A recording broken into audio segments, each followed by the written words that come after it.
Welcome, everyone. My name is Chris Hudson. I'm the staff liaison for AI Minnesota's Committee on Design, and we do this the first Thursday of every April every year, and we always get a lot of great insights. The idea is to have some people who won the previous year come back and just kind of flip through their entries and talk about how they assembled them as a help to those who are thinking of applying for this year. This is for both the Young Architect Award and the Next Gen Award, which the Next Gen Award is a much newer award. It's in year 4, maybe, Doug, 4 or 5, I think, and it's been really successful. We've had some great candidates every year. So I am going to introduce some folks, but before I do that, as they're we're doing those introductions, I'll always have the AI Minnesota web pages up for the 2 awards, which highlight all of the eligibility and submission requirements. And very soon we'll have the juries up on there, so you know who the juries are. Yeah, and I'm as a staff liaison, I'm probably the person you should be getting in touch with any questions. I can help with eligibility questions and timing of things relative to your candidacies. Can help with the Award Force program, which can be a little tricky sometimes. There's a link that's on each of these pages that'll get you into the awards portal, and we can help with that. And submission requirements are always there's always some questions. There's always a little ambiguity, and people want to have a very particular question. I can answer all of those. What we want you to know ahead of time is not to stress out if you're not getting a hold of somebody or you have a question. Even if we're getting down to the deadline, we're going to figure out a way to make things happen for you. So I have no fears about that, although the due dates are the due dates. So with that, I just want to do a quick introduction to our Committee on Design co-chair, at least for a few more months, and longtime COD member and past Young Architect winner, Doug Burgert. Doug, say hello. Hi, I'm Doug Burgert. I am the co-chair. Got a couple of months left. Yeah, it's probably 2, maybe less. Currently a designer at JLG Architects. And yeah, a few years ago, I was a Young Architect Award winner. Thanks, Doug.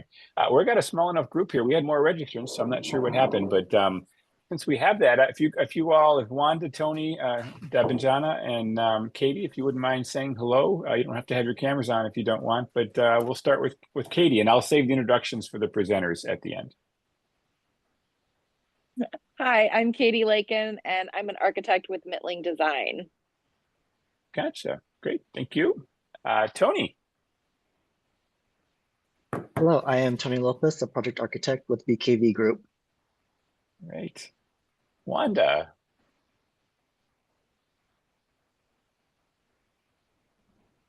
Wanda is on mute. She might be just listening in. Debanjana. Hi, I'm an architectural designer with Leeway Daily. Great. Thank you all for being here. We'll have each of these, what we're going to do is have each of these 3 past winners take control of the screen and walk you through their submissions. We've got a small enough group where if you just want to speak up and ask a question along the way, feel free to do so. Otherwise, we'll save some questions for the end as well. It could be a both and. We'll do questions during and at the end. So who am I going to put on the spot? I think I'm going to put back there, Greg on the spot, since he was first on the call and did the first screen share test. Greg, if you don't mind. This is Greg Elsner with Shelter Architecture. He's the design director. I'm introducing him for him. I shouldn't be doing that, but he was a winner of last year's Young Architects Award. Yeah, correct. Hi, everyone. And definitely feel free to just jump in and ask questions as we go. If you want. Yes, I didn't prepare anything other than to just kind of roll through the submission itself. My nomination letter, I had John Barber write. He was one of the principals at the firm. Had some nice things to say. Biography, it's pretty straightforward, but tried to, work in more graphics than just the resume. I worked on my overall submission myself, but then Kath and Hooley, our marketing director, and then Kirk Goff, another architect at Shelter, we kind of all worked on it together. So I think that's one overall comment I'd make was it was kind of a group effort to put this package together, and it was a bunch of work, and I wouldn't have gotten it done if I was doing it just by myself, which I think is fair to put out. Another thing, as we were kind of talking about what this submission was going to look like and kind of crafting a narrative or crafting the story around it, I was a little hesitant to apply. I didn't have what I thought was a real traditional high achieving looking resume in some sense, where like I wasn't checking all the boxes of volunteering in certain spots that I thought maybe this would need. But we talked more and more about it, and it was like, no, what is your story? What actually got you to your career is going to be different than everyone else's, and so your submission is going to look different than anyone else's, and kind of celebrate whatever path you were taking. And that's what we kind of lead into with my submission. Kind of broke up the summary of accomplishments into real localized stuff that I've worked on, and then a lot of the international community work that I've done. And as kind of a submission tool, we're able to get a lot of smaller projects that had, I don't know, were contributing to my overall body of work, but didn't necessarily deserve their own exhibit at the end. Kind of fit that into some of these pages, talking about summary of accomplishments, and kind of broke that section up into a case study of work in mainly Central Kenya, and then more localized, hands-on building carpentry experience that I've also had and brought them forward.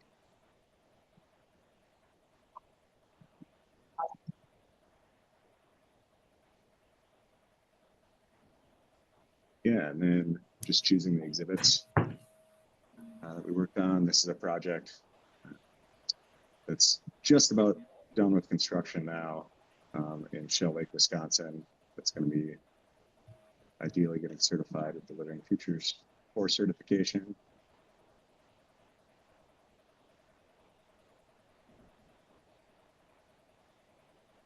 Residential work in Cold Spring, Minnesota.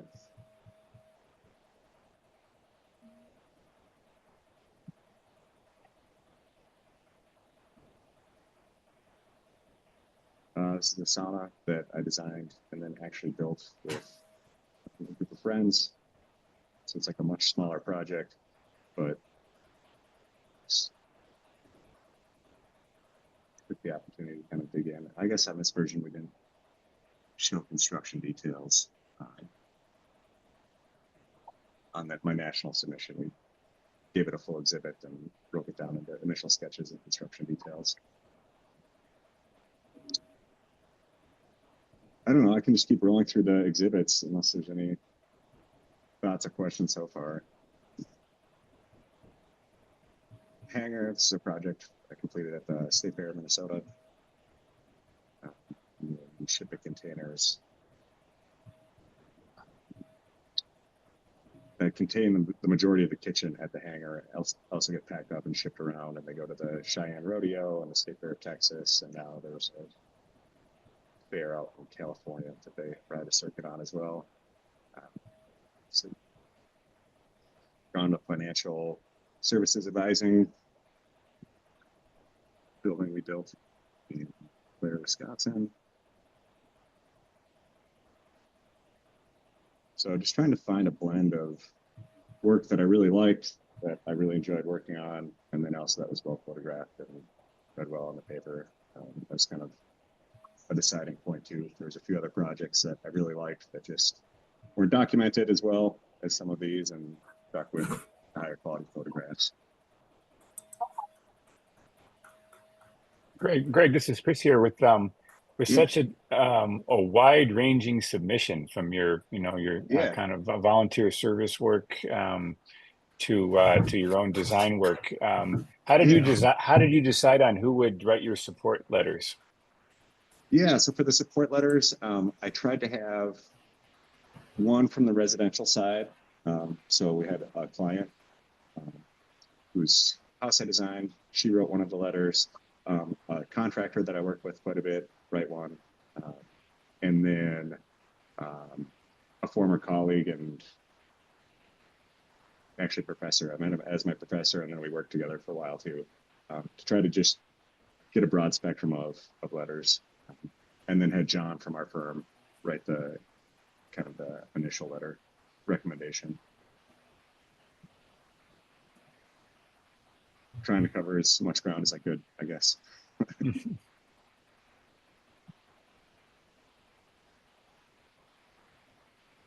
It's my own home in Taylor's Falls.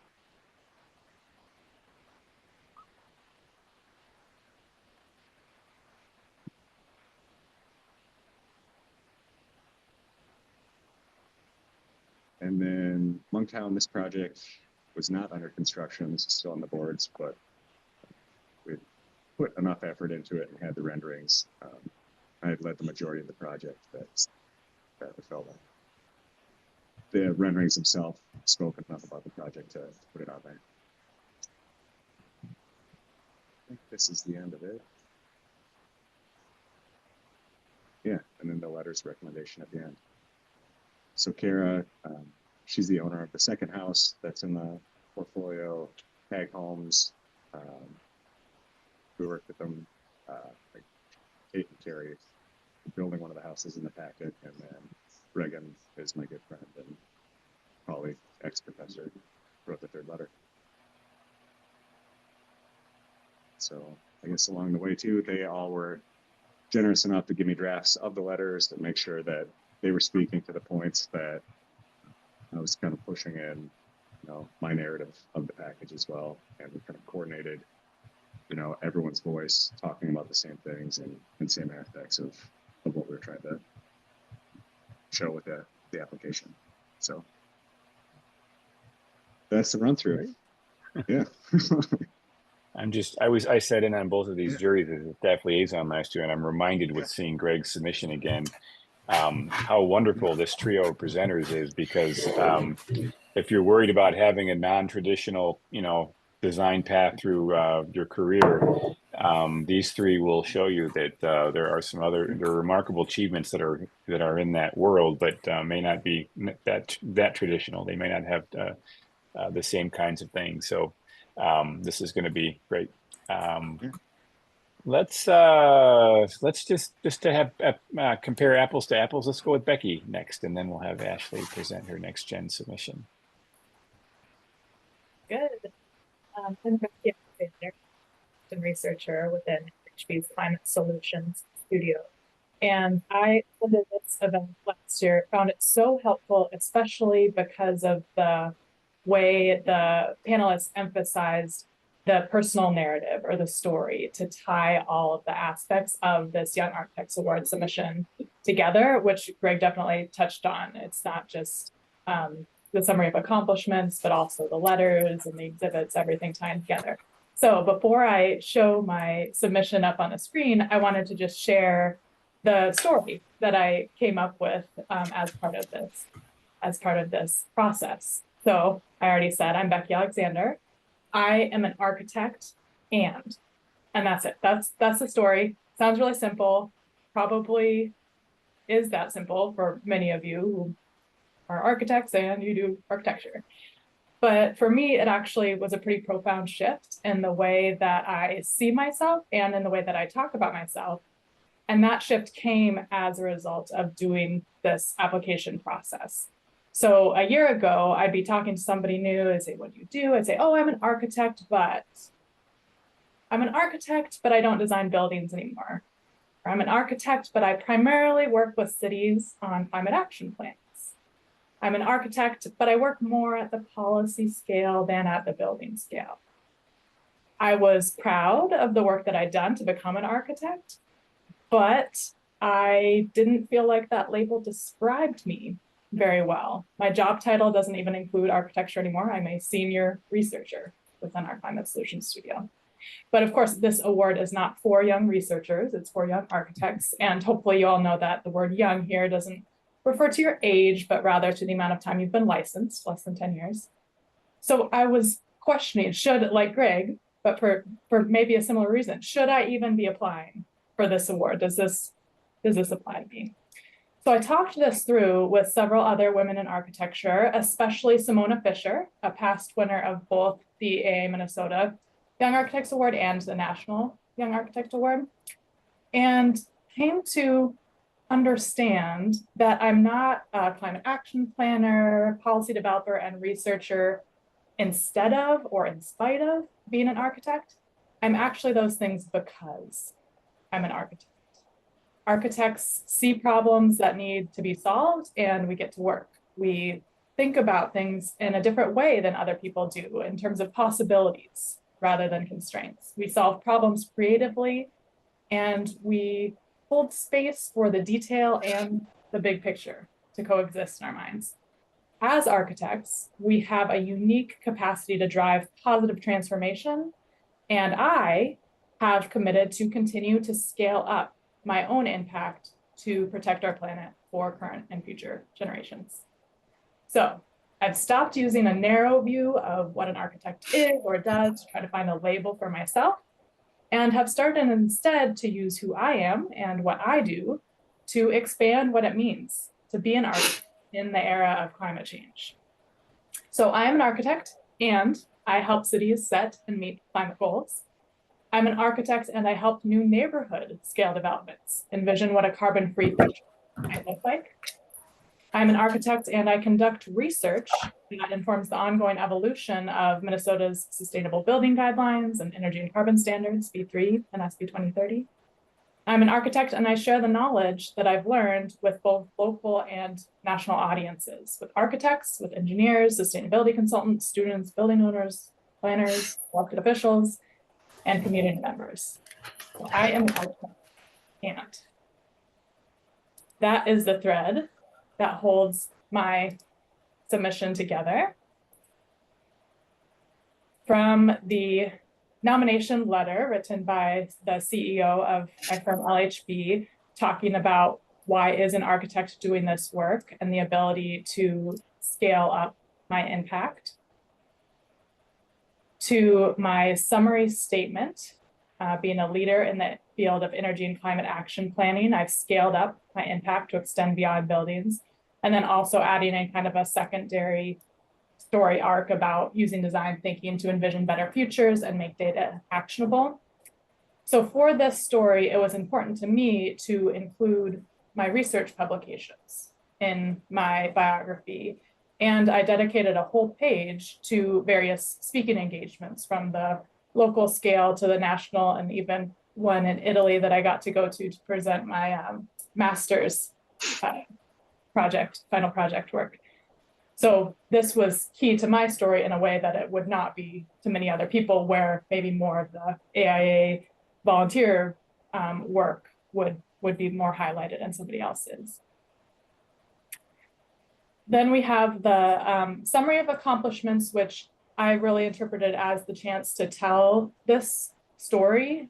So starting with myself as a idealistic intern, and then more cynical, maybe young designer, but then trying to integrate sustainability into building projects one by one, but then expanding beyond that to make sure that my impact was going beyond individual projects to our whole firm's portfolio of projects, looking beyond the firm to policies, the policy work that I've done, and then finally going beyond buildings to work with communities on setting greenhouse gas emissions reduction goals, doing inventories, and creating actionable plans for meeting.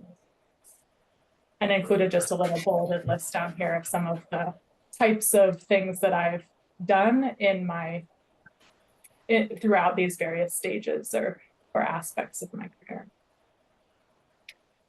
For the leadership credentials page, this again is thinking about expanding, scaling up impact, within my firm, within the state, and then more broadly through participation in the conferences and peer networks.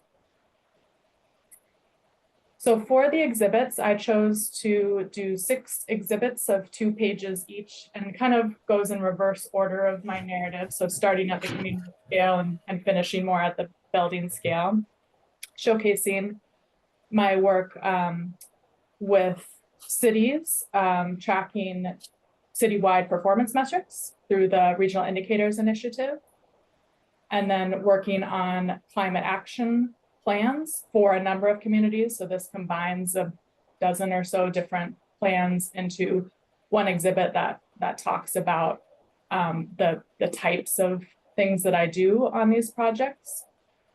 And I think for all of these exhibits, it was important to not just have the marketing language that my firm might put out regarding the project if we were proposing on a new climate action plan, but to really tailor this to highlight what my role is on the projects and what I bring to it. And each one of them is also structured to have some of the key details, like you saw with Greg's, to start with description of what the project is, but really what the challenge of the project was, and then how we addressed that, and then how specifically what my role was in addressing that challenge.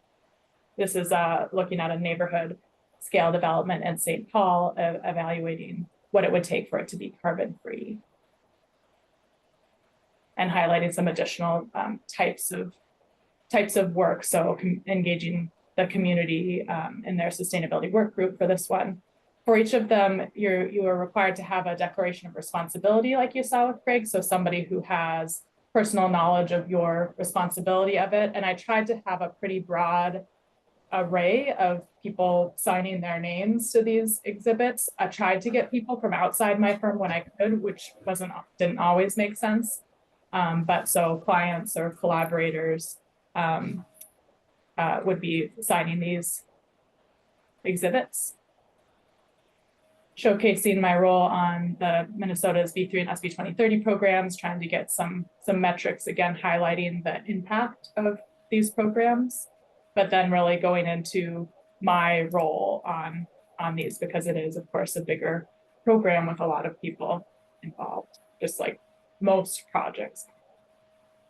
I did throw in one building project where I was the sustainability champion for the new North Loop bus garage for Metro Transit. And this one was kind of the hardest one to separate out, like the marketing language that was available already, so easy to use for that project, to make sure that it was really targeted toward what my role on it was. So this one did go through some edits, I think, between the time when I eventually even submitted it to Minnesota versus the national awards. And I finished it out with my role helping our own LHB team build our commitment to designing regenerative communities and developing a framework. This was before the AIA framework for design excellence, for understanding where we are within this scale of degenerative to regenerative. I requested letters from 3 different collaborators / clients. It's the case where sometimes we're their client, sometimes they're our client, but we're on teams together often on climate action plans, on the B3 and SB 2030 projects, and on and as a client for some of these neighborhood scale developments. So trying to, again, get some good representation from outside the firm, since it was within the firm that I had the nomination letter, and again, emphasizing within these how I am scaling up my impact and kind of hitting on those key key points that I had introduced in the summary. That's what I have to share with you. I also did want to make sure to say that I really, like Greg, had a lot of support from LHB in a way that not everybody will get from their firm. So they really, our marketing team really helped pulling everything together and making it look really nice. Advising me on how to tell my story in a way that would really resonate. I also was really grateful for the just being able to chat with previous winners, both from my firm and outside, and through this type of panel. So do feel free to reach out. I would love to pass that forward because it was so valuable. And one of them did suggest, I think it was Simona, who suggested if you are planning to apply for both the local and the national award, to have some way of tracking what the requirements are. They're almost perfectly aligned, but not quite, at least this year. And so knowing what might be a little bit different in terms of if one doesn't care about formatting that much and the other does have a preference, or if there's a slightly different page limit or slightly different description of what these summary statements might be, knowing what those are in advance. So I did very little work. I did have to take out a page, but I did very little work to have to change my Minnesota submission in order to work for the national. And I'm happy to share this if it's helpful. The requirements may have changed, so you wouldn't count on it to be the exact. Becky, is that a inventory of the two, local and national, that you have there? Yeah, it's just a list of. Oh my goodness, the Committee on Design would love to have a look at that to just sort of make sure we're on target. We want to be as close as we can, but if you've done the work of inventorying that would be really great if you would share that. We won't pass it around. We will just look at it as a group and you can maybe pass make it around. a few it's adjustments. Not precious. Okay. Great. The one thing I want to note, it was two great presentations so far. Thank you, Becky, and thank you, Greg. One thing I've heard, I've been on these juries for years, and the one thing that juries sometimes struggle with is understanding what the candidates or the nominees' role was in some of the exhibits that you're sharing. And so what Becky is saying is really important, that even if it's not, you weren't leading the project, to give a clear description of what your involvement was. Otherwise, it's hard for the jury to know whether you were on a team and doing the work of the team. They just want to know what your impact was on the various projects you were working on, and in detail what you were doing. So do focus on that. That's great. Ashley, Ashley's got a very different story and a very powerful one. All three of these presentations that you're going to see were extremely well received by the juries last year. As you can imagine, they were winners. So take it away, Ashley, with PKA architecture. That's tricky. I say that too sometimes. So my name's Ashley. I work with PKA Architecture, formerly Peterson Keller. We rebranded in 2020 or 2021, somewhere in there. And I applied and was one of the winners of the Next Gen Award. And this award is super exciting to me as a young professional. That it's a little intimidating, the Young Architect Award, because it's like people who have like 15 years experience applying to it, or more sometimes, depending on how long it took you to get licensed, and have like such a deeper background of work that this is kind of a stepping stone to be like, okay, here's all the things I've done that I'm really proud of and put together. Similar to Becky and Greg, I've never gone to this event before. Maybe I should have, because I would have got this information before I started. But I did, how I approached the application is I started talking to kind of mentors and people who might be support letters right around this time when the application came out. And I actually got I think I got 5 letters of recommendation, because I never trust that people are going to get to them on time. And I actually got 2 of them late. So therefore it ended up working out. But I started with that to kind of craft my narrative to talk to them about like, okay, I think this is an award that I should apply for because like I'm really proud of this work and this work and this work, and I'm trying to kind of craft a narrative through it. And some of those people are former Young Architect Award winners, and they're like, oh, here's my submission, here's how I did it, and like people really want to sit down and talk with you and help you if you're like willing to kind of go out on a limb, is what I've experienced. And through that, I kind of created a narrative, and then I sent back to them that narrative and said, I would love for you to write a letter about this thing, being very specific, because I think anyone is happy to write you a letter about, wow, they're so great, they're so organized, they're so lovely, but that's not always contributing to kind of the larger story you're telling. One of the people I met with actually said that in her submission, she basically like bullet pointed the entire letter for someone else, and then they just kind of like wrote through parts of it and like approved it and sent it back. And I thought that was funny. I did not do that, but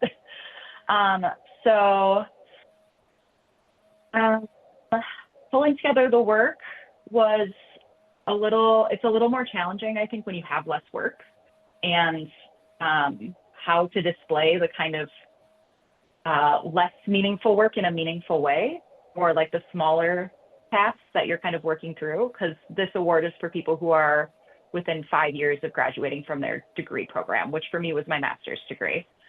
So I did have a little bit more experience than someone who has like a bachelor's degree in architecture in the field, but it's still like, how do I pull together the work I did as an intern and have it like be meaningful, part of that story? And then the other thing that I kind of grappled with, and this was with a lot of help from the like mentors and letter writers, was how to categorize the AIA work that I do. I do a lot of AIA work, and sometimes that isn't work, it's showing up to meetings, but sometimes it does have an output, and it's a lot easier when it has an output to talk about, instead of just making a list of all of the committees you're on in a kind of embarrassing way, just a list that doesn't always have meaning. So I actually organized my application kind of based around a combination of a few applications that I saw that I was sent by mentors. And I did not use my firm for this. I used their InDesign license, but I pulled this all together myself. And then I did send out text to our marketing person to proofread it. But other than that, this is mostly me, right? My firm did offer to help, but I don't always like, I don't know, it didn't feel authentic. So I told them no. This application much shorter, it's 11 pages instead of 21. The way that I organized it, it's very tight, how the descriptions of what you're supposed to include. So it's not very giving to how to organize it. Like you get 1 page or 2 pages for this, 1 page for a summary statement, and then I think it's like 5 or 6 pages of work, and 2 letters.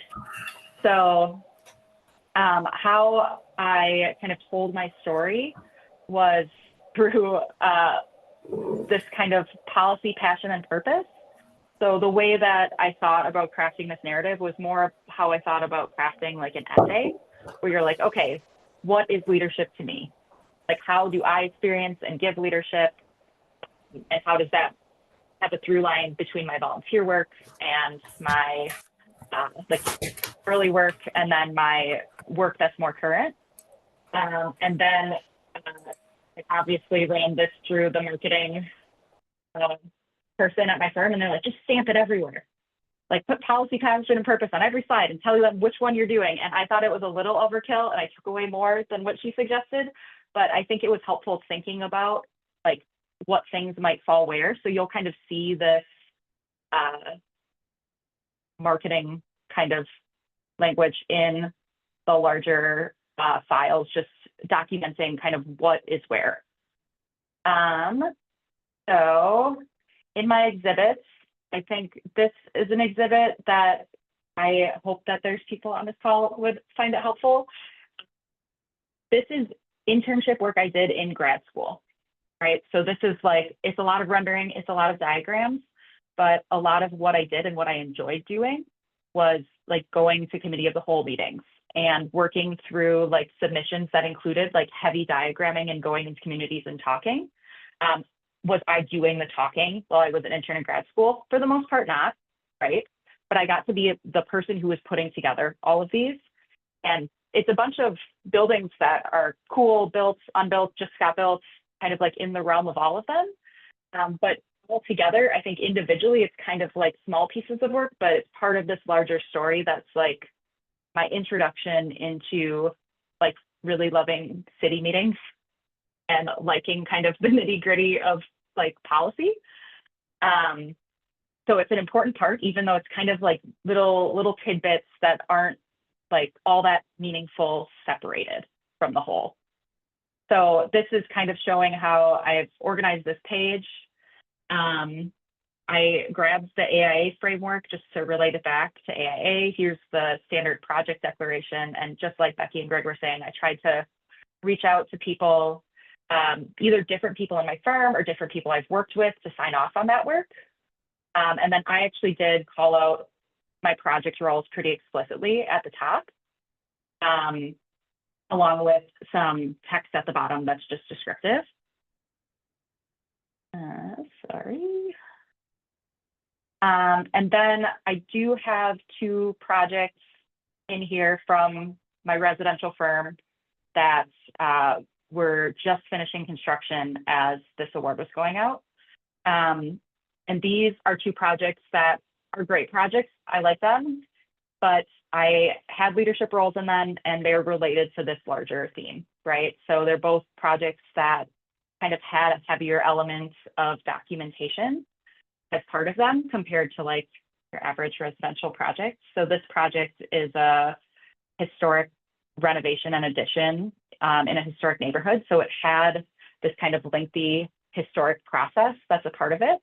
So having that be my relating part, and it honestly also is a great project that I feel really lucky to work on and really lucky to lead, mostly due to the homeowners just liking me, not necessarily, and me being there for so long, right? And then this is kind of my introduction into the second kind of professional work project.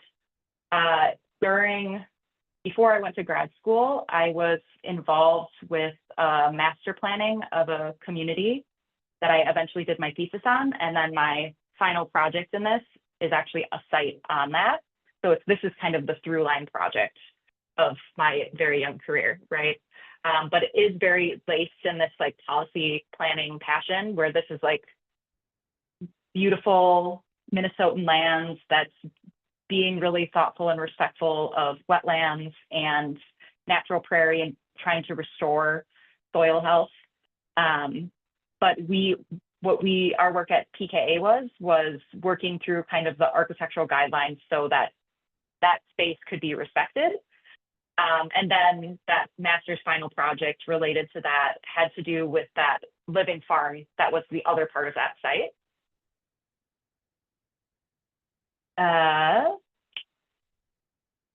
And then this last project is an actual house in that property, which is really great, really cool. This is one of the first projects that I got to lead. It's a return client.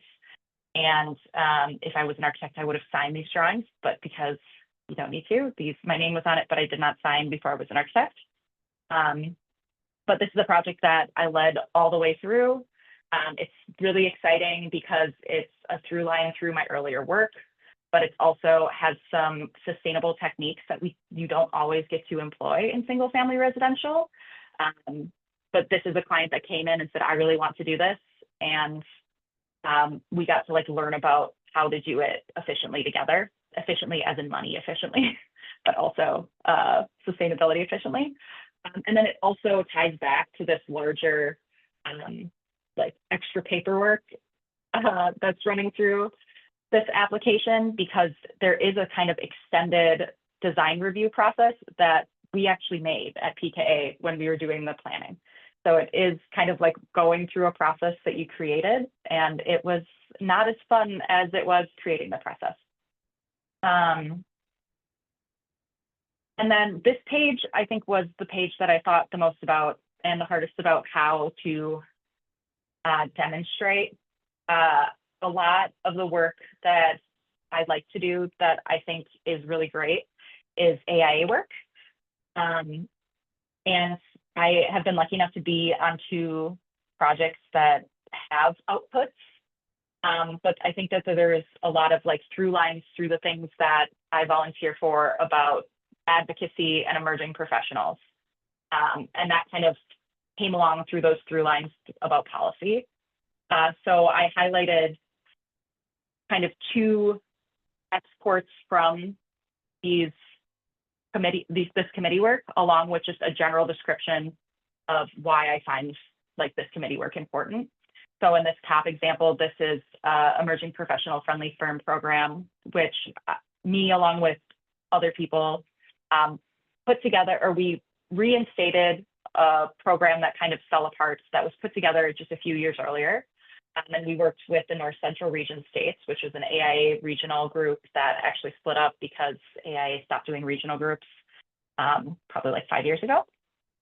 So we were like on Zoom calls trying to make questions that are relevant for Wisconsin and South Dakota and Iowa, which is not always that easy because there's very different communities within all of those spaces.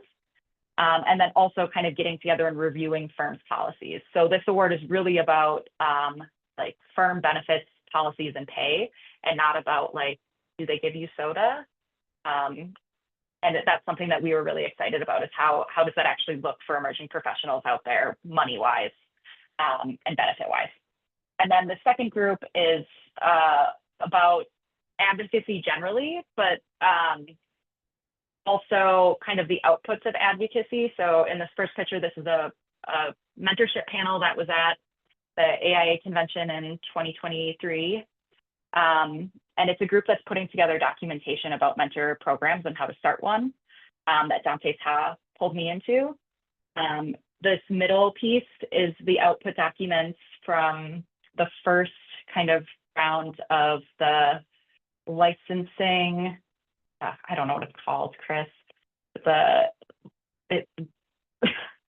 brain is leaving me, sorry. The group of people who are looking at the licensing requirements with the state of Minnesota and kind of giving recommendations to the AIA board and the AIA larger to review. So this is something that Sherry, and I'm sure many more people at AIA Minnesota, put together based on those meetings. And then this was, as a board member, I was invited to go to the leadership conference with much more important people than me. And we got to lobby with Congress people, and that was fun.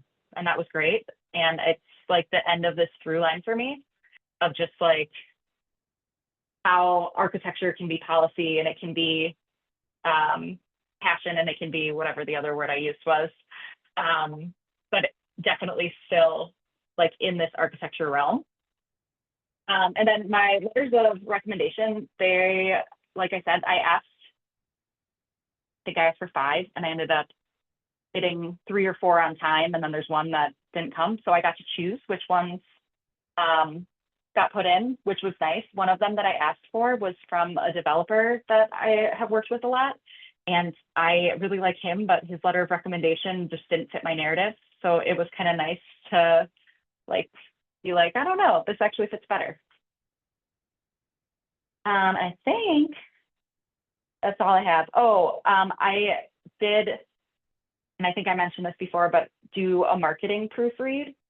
So I sent this to our marketing department, which is one person, and had them kind of proofread the language so that they agree with it, but also just like that they can see the whole piece. And then I had them give me feedback. I incorporated some of that feedback because I think some of it was like heavy handed and it didn't feel authentic to me. But it was super valuable in just like reconfiguring little pieces of language and making it a little bit more efficient. And especially when doing it alone. Just that one look over was super helpful.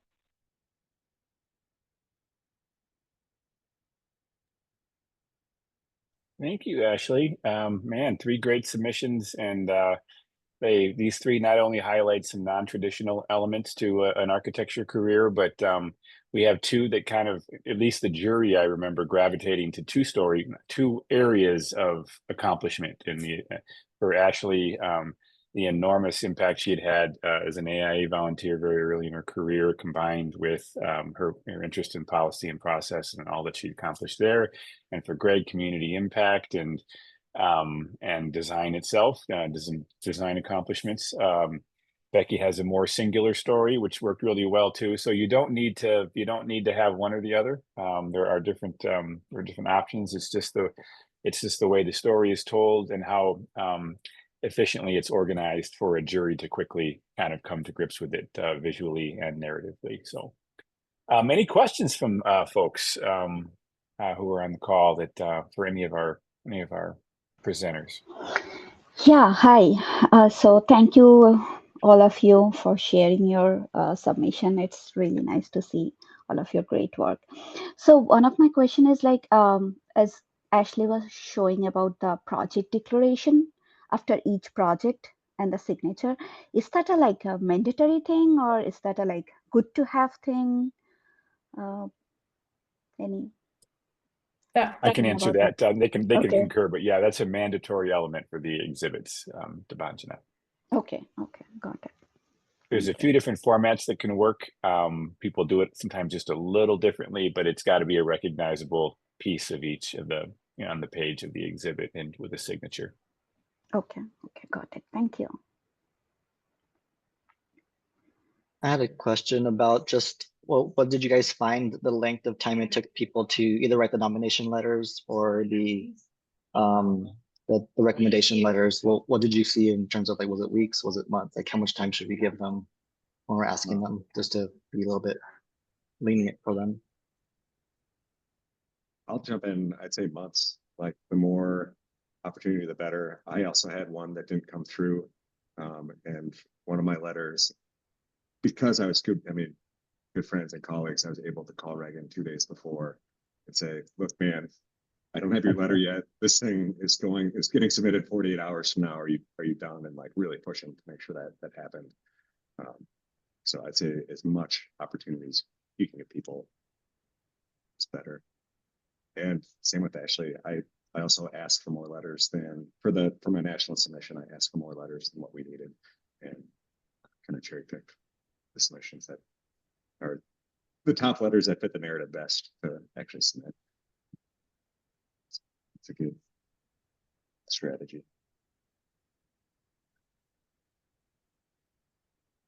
Yeah, I think I was asking 2 months before, and then every Friday, the entire month of May, I was like, "Hey, do you need any more information from me? Do you want to meet about it?" And most of them said, "No, I got to do it." And then they give it to you the last week, right when you're like, "Oh my gosh, no one has written me any letters." Because people are just busy and they need to be reminded and feel the pang of procrastination. I think people love that. As someone who's written letters too, I'm definitely in that camp. Like, oh, I got till March 3rd. Plenty of time. Which is why in my first round, I gave kind of the fake deadline is I'd like to have everything pulled together by here's, 2 weeks before, or even a month before. I can't remember what I did. And then it extended, and when it got closer, say, we have a little bit more time, but I need. As an editor who gives deadlines to writers and who's written some of these kinds of letters before and asked others to write letters, it's not unreasonable to ask someone to write a letter in 3 or 4 weeks. If they're going to do it and they know you well enough to write a good letter, a month is probably a good enough time, and it's probably best to give them that deadline rather than a week before the awards deadline. Great question.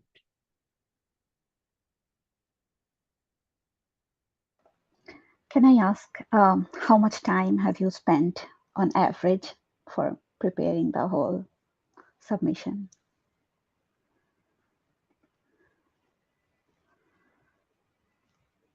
Yeah, I spent quite a bit of time. I did not track it. I would say I used some time like on LHB's time, overhead time, and some time that was on my own nights and weekends time. And I started months in advance thinking about the narrative and talking to people and seeing examples. And I wasn't actively working on it for months, but it was kind of percolating.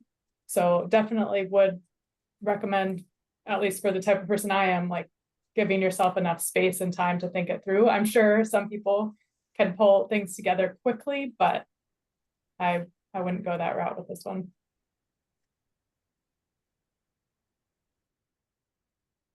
Yeah, I spent, at least a few days of cumulative time on Shelter's Clock as part of our marketing effort, and then definitely nights and weekends as well. And let the first draft percolate and thought about it and revised. And so it was a real effort.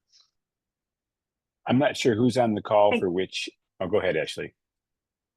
Oh, I was just going to say probably what you were going to say. The Next Gen Award is a little bit lighter lift than the Young Architect Award. I mean, I definitely spent a good amount of time, especially if you count, which I don't know if I do, like getting coffee with every single one of the people who was going to write me a letter. Like that's like 6 hours of getting coffee, which is fun. And then I found writing the summary or like the summary statement to be the most time consuming. The organization, like you can pick and prod at it forever. But the actual summary statement, I feel like I rewrote it like 10 times and then got a bunch of feedback that was all in different directions and then rewrote it 10 more times. And I think it's the little like text pieces that are like accidental time sinks. Yeah, I would just reiterate that it's common for Young Architect Award submissions to take quite a bit of time. These are folks who are in the middle of their careers and have arrived at some influence in their careers and have some things to capture. Ashley, I don't want to embarrass you, but that was an extraordinary submission you put together for someone with as many years you have in your career. I don't want Ashley's submission to be intimidating to anyone who is submitting for Next Gen. Not all Next Gen submissions have that much detail and that much narrative, and so it's a great. It's so much to learn from you. Go ahead. Yeah, I would recommend talking to Patricia, the other person who won the Next Gen Award. I've seen her submission. We presented our work to I think the Women in Architecture community or committee, and her submission is so vastly different than mine, and equally great, obviously, and it's just so different in its narrative and how it's displayed, and I think it's less intimidating than my kind of buttoned up InDesign that I spent so long put together that I probably didn't need to, but it's still just categorizes the work, and the way in which she tells it is still really effective. And I'm sure she'd be really willing to meet and talk about it too. It's just great. She had to travel, or otherwise she would have been here as well. And her submission was told a great story as well. So if any of you want to reach out to her, if you're submitting a Next Gen, we can probably make a connection for you.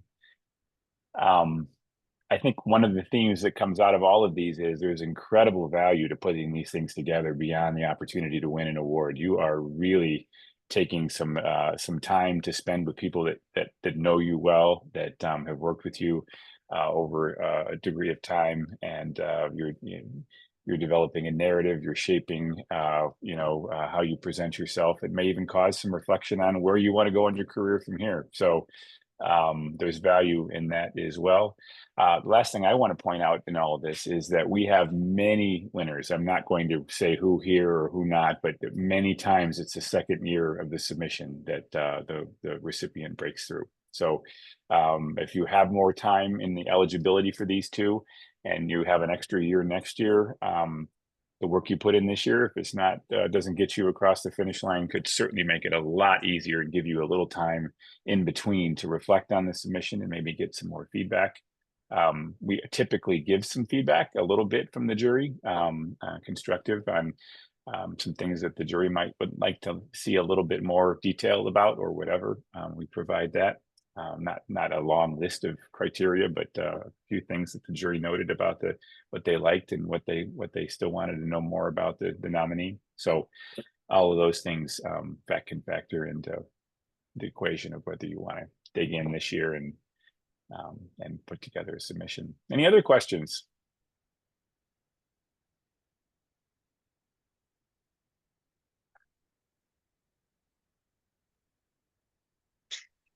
Oh, great. Presenters, thank you so much. This is not only helpful to the folks who attended today, we put this up on YouTube and have it on our link to our thing. So this, as Greg said to me, that he watched the last year's video as he was putting his submission together. So thank you all so much. We appreciate your time. These were 4 extraordinary submissions, and we appreciate the time you put into thinking about how this would be presented today. Enormously helpful. We got a comment from Devanjana saying, thank you, all of you. So thank Wanda, Devanjana, Tony, thank you for joining us. And I'm the guy, Hudson at AIA-MN.org. If anyone has any questions, I will be immediately responsive. And again, know that we're going to work with you to make sure you have what you need. Never let stress or anxiety or an approaching deadline get you down. We're gonna figure it out. Okay. Thanks, Doug. Thanks, presenters. Thank you. Guys. Yeah. See ya. Have a good night, everybody.